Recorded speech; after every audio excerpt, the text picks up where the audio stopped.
É um prazer estar aqui com vocês essa tarde e nós vamos falar da palavra do Senhor. Eu queria que vocês abrissem a Bíblia. São Lucas capítulo 7, um texto muito conhecido nosso. São Lucas capítulo 7, e a partir do versículo 11, nós vamos ler até o versículo 17. São Lucas capítulo 7, do 11 ao 17. Jesus ressuscita o filho de uma viúva. Logo depois, Jesus foi a uma cidade chamada Naim, e com ele iam seus discípulos e uma grande multidão. Ao se aproximar da porta da cidade, estava saindo o enterro do filho único de uma viúva, e uma grande multidão da cidade estava com ela. Ao vê-la, o Senhor se compadeceu dela e disse: "Não chore." Depois aproximou-se e tocou no caixão, e os que os carregavam pararam. Jesus disse: "Jovem, eu te digo, levante-se." O jovem sentou-se e começou a conversar, e Jesus o entregou à sua mãe. Todos ficaram cheios de temor e louvavam a Deus. "Um grande profeta se levantou diante de nós", diziam eles. "Deus interveio em favor do seu povo." Essas notícias sobre Jesus espalharam-se por toda a Judéia e regiões circunvizinhas. Oremos.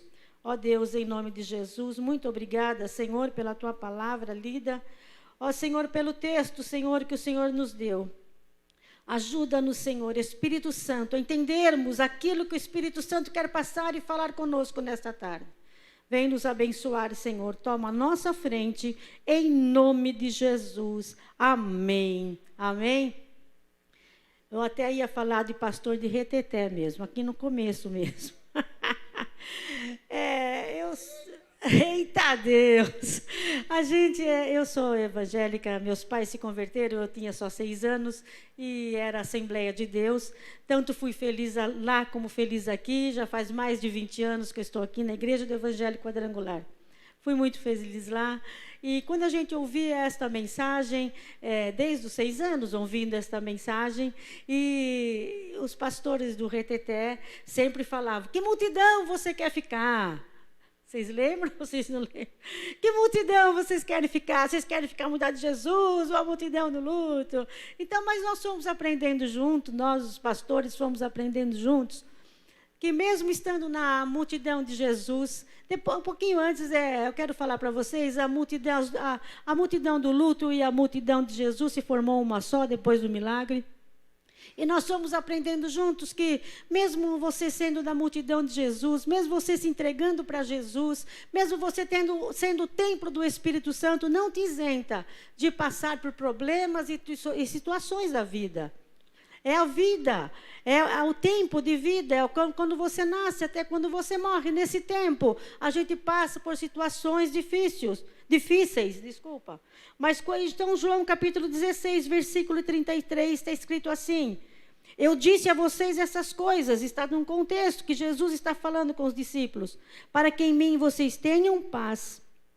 Neste mundo vocês terão aflições. Contudo, tende bom ânimo, eu venci o mundo." Jesus encontra esta mulher numa situação muito difícil. A multidão com o filho morto, uma viúva, ela já estava saindo da cidade, enquanto a multidão e Jesus estavam entrando na cidade. Jesus encontra esta mulher. E Jesus encontrando ela, a primeira coisa que Jesus sentiu foi compaixão dela. Sentiu com uma compaixão íntima dela e falou para ela assim: "Não chore." Agora eu pergunto para você, essa mulher tinha motivo para chorar? Ela tinha motivo para chorar. Ela era viúva, ela perdeu o único filho, a alegria da vida dela. Ela perdeu a certeza da sobrevivência, porque mulher naquela época geralmente não trabalhava fora, não tinha serviço para mulher fora. Eu acho tão assim, interessante que mulher não servia nem para estatísticas. Quando foi a multiplicação dos pães, vocês lembram? Tinha 5.000 homens, fora o quê? Mulheres e crianças. Mas Jesus veio e resgatou isso, nos resgatou. E ele encontra essa mulher e fala, não chore. Mas por que ele não fala e não chore? Porque ela não tinha garantia de sobrevivência e ela também não tinha futuro de descendência, porque ela tinha perdido o marido e tinha perdido seu único filho. A Bíblia não conta por que ele morreu, mas era um moço, era um jovem. E por que Jesus fala para ela não chore? A mulher não conhecia Jesus, mas Jesus conhecia a mulher e Jesus sabia quem ele era. Sabe quem estava diante da mulher? Era o autor da vida. O autor da vida estava diante daquela mulher, mas ela não sabia. Ele pôs a mão no caixão, porque as pessoas talvez não tivessem parado. Ele pôs a mão no caixão, ele parou e ele falou para o moço assim, levante-se. Mas eu achei tão interessante que eu comecei a rir quando eu li. O moço levantou e começou a conversar. Imagina a confusão do moço. Você está ali no enterro, você está ali no caixão, de repente Jesus chega e fala, levante-se. E o jovem já começa a conversar e ele entrega o moço para a mãe. Olha, meus irmãos, o susto da multidão, o susto do moço, o susto da mãe. Eu acho que sairia correndo, não sei o que eu faria. Talvez depois eu saísse correndo um pouco, depois eu voltaria, porque a multidão começou a glorificar ao Senhor, a multidão começou a louvar, a multidão começou a falar, grande profeta se levantou no nosso meio. O Senhor veio nos salvar, o Senhor veio nos redimir. Oh, meus queridos irmãos, nessa história, nesses acontecimentos, a gente aprende muita coisa. A gente aprende muito, a gente aprende muito. Você sabe que se aquela mulher, ela continuasse chorando, mesmo depois do filho vivo, mesmo depois da ressurreição, pense comigo, se esta mulher chega na casa dela, meus queridos, ela começa a chorar, mas por que você está chorando? Meu filho morreu, mas ele ressuscitou, Jesus ressuscitou o seu filho, sim, mas você não viu o que eu passei? Mas ele ficou doente. Quantas vezes na nossa vida a gente tem essa, e infelizmente tem essa atitude.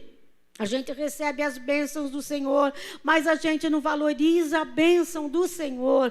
Vamos nesta tarde começar a valorizar aquilo que a gente tem. Olha, meus irmãos, eu estava preocupada um dia, me deu uma enfermidade, eu estava preocupada, e eu falei assim, meu Deus, o que será que eu tenho? E o que será que eu tenho? E era um problema no estômago. Eu falei, mas o que será? E o que será? E eu comecei, a gente pensa coisas boas? Não, de madrugada vem aqueles pensamentos. Mas não deve ser coisa tão boa, não deve ser coisa boa. O que será que eu tenho? O Espírito Santo falou bem forte no meu coração. Não se preocupe com aquilo que você acha que você tem. Cuide daquilo que você tem. Pronto. Resolve o problema? Resolve o problema. Muda a alimentação, acabou.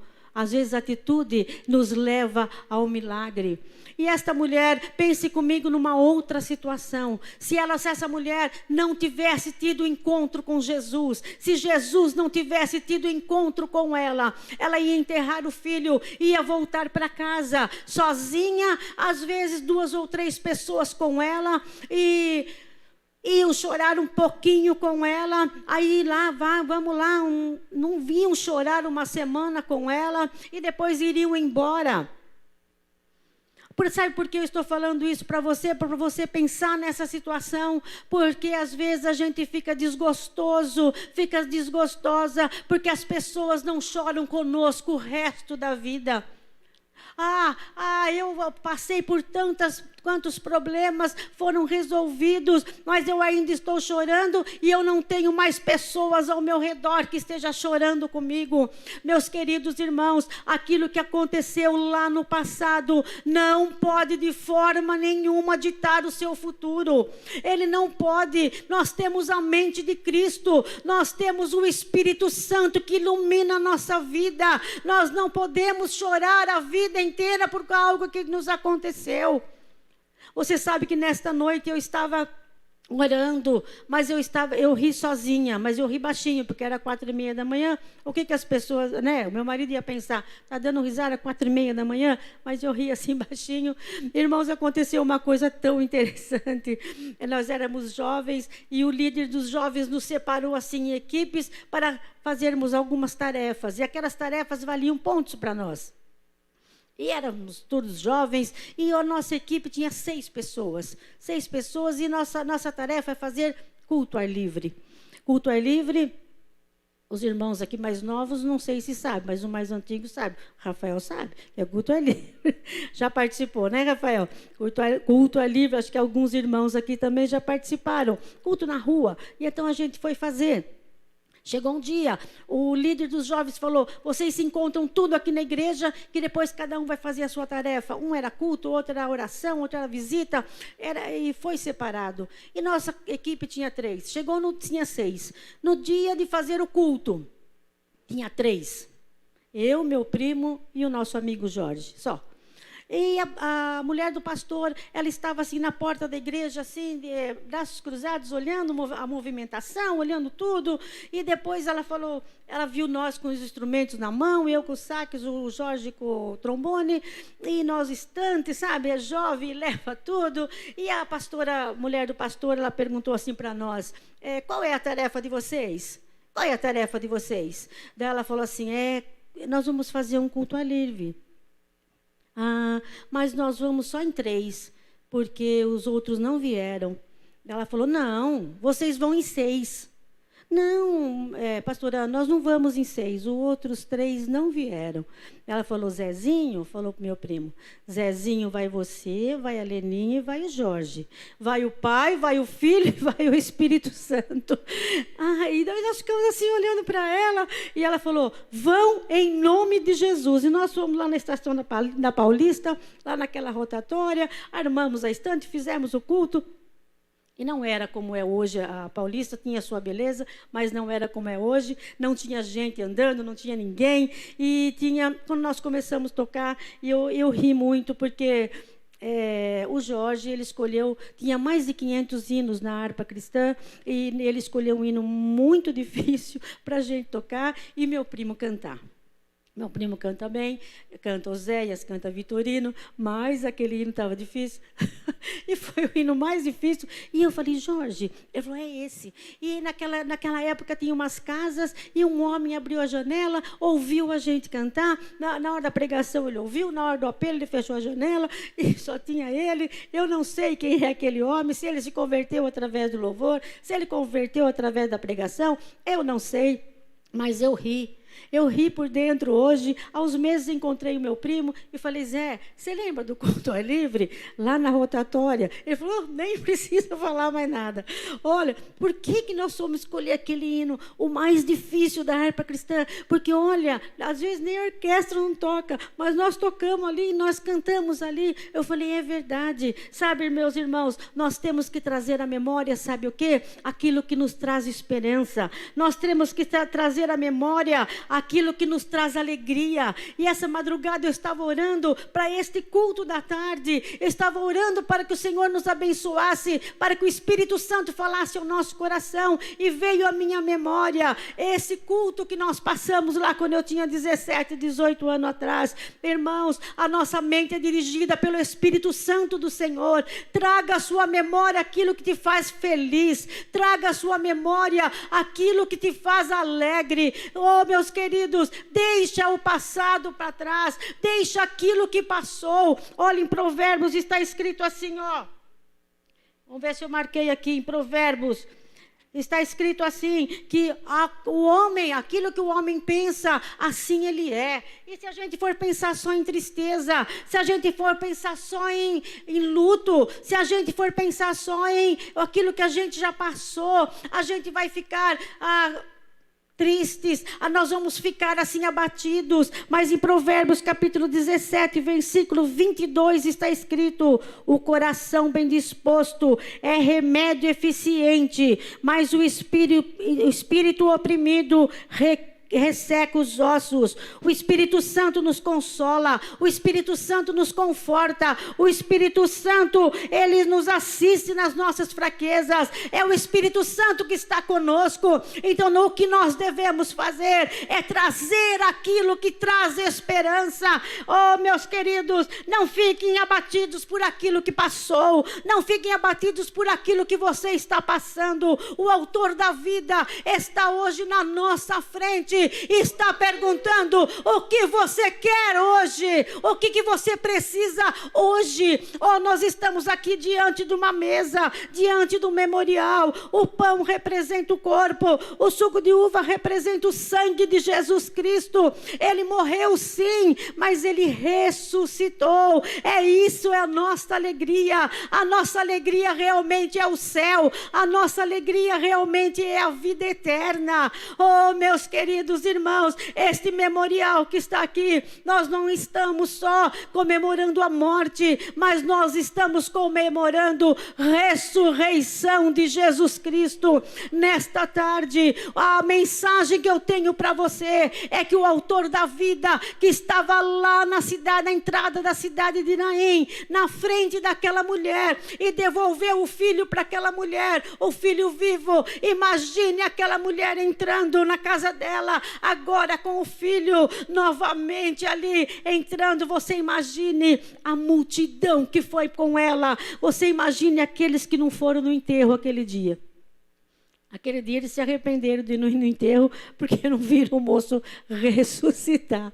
Mas aí quando começou aquele burburinho, aquela falação, todo mundo, olha, o filho da viúva ressuscitou. Aqui não fala o nome nem da viúva nem do filho. Olha, mas o filho da viúva ressuscitou, ele está lá. Imagine a alegria daquela casa, imagine a alegria que foi. Oh, meus queridos irmãos, aquela casa cheia. Oh, o sustento já estava garantido, a descendência já estava garantida para aquela mulher. Oh, meus queridos, vamos ficar firmes na presença do Senhor. A mensagem que eu tenho para você nesta tarde é que o autor da vida está diante de você. Fale para o Senhor o que você precisa nesta tarde.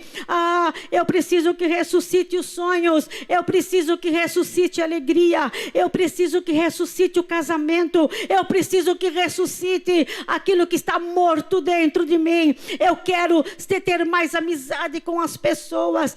Meus queridos, como é bom você ter pessoas perto de você, não que só chore junto com você, não que só se lamente junto com você, mas que se alegre com as suas alegrias, que se alegre com o seu milagre. Hoje, num momento profético, sabe o que você faz? Você leva o milagre para a sua casa. Está frio, está ventando, está frio porque é inverno, está ventando porque é agosto, mas sabe o que você faz? Não murmura não, porque lógico, o Gil falou do frio, mas ele não estava murmurando, ele estava só brincando com a gente. Está frio, está ventando, está ventando. É realmente, mas não perca o seu milagre por causa disso. Sabe o que você faz quando você for? Eu imagino que esta mulher, ela abraçou o filho assim, ela abraçou o filho e foi andando com o filho, ela foi andando com o milagre, ela foi levando o milagre. Quando ela chegou lá na casa dela, ela falou: entra, filho, você é meu milagre. Sabe o que você faz? Põe o seu milagre dentro do seu carro, põe o seu milagre dentro da sua casa. Quando você chegar na sua casa, agradeça a Deus. Mas pastora, você não sabe o que eu estou passando. Mas eu tenho certeza da sua vitória, eu tenho certeza daquilo que eu estou falando. Eu vou ler só mais um versículo e já estou terminando. Eu tenho certeza do que eu estou falando pela palavra do Senhor. Jeremias capítulo 29, e nós vamos ler a partir do versículo, eu vou só ver aqui, meus queridos. Jeremias capítulo 29, nós vamos ler a partir do versículo 13. Só achar aqui, meus queridos. Vamos ler do 10. Assim diz o Senhor: quando se completarem os 70 anos da Babilônia, eu cumprirei a minha promessa em favor de vocês, de trazê-los de volta para este lugar. Porque sou eu que conheço os planos que tenho para vocês, diz o Senhor. planos de fazê-lo prosperar e não de causar danos, plano de dar a vocês esperança e um futuro. Então vocês clamarão a mim, virão orar a mim e eu os ouvirei. Vocês me procurarão e me acharão quando me buscarem de todo o coração. Agora que lindo, 14. Eu me deixarei ser encontrado por vocês, declara o Senhor. Só até aí eu vou ler. O Senhor vai deixar a gente encontrá-lo. Nós encontramos o Senhor nesta tarde, diante desta mesa. Então você leve o seu milagre para casa. Não só põe no carro ou põe na sua casa. Você põe na mente e no seu coração, porque o milagre vai chegar, porque o Senhor tem para nós um bom futuro. Esta é a mensagem para vocês. Amém? Pensando na comunidade e para facilitar a vida de cada um, nossa igreja possui 3 formas para devolvermos os dízimos e as ofertas. Você pode comparecer em um dos cultos em nossa igreja ou entregar para nossos pastores de plantão. Lembrando que o templo fica aberto das 8 da manhã às 18 horas. Você pode fazer uma transferência bancária, sendo TED ou DOC, do banco de sua preferência, ou um depósito direto no caixa, lembrando dos nossos dados para depósito ou transferência. Agora, você pode usar o Pix, um jeito prático e rápido de fazer pagamentos. Para fazer, é muito fácil. É só acessar o aplicativo do seu banco e escolher Pix. Clique em transferir e coloque a chave do destinatário. Na nossa igreja, a chave é o número do CNPJ. Digite o valor, confira os dados da conta e clique em transferir. Pronto, transferência realizada com sucesso. Para entregar o seu dízimo ou a sua oferta, faz um Pix.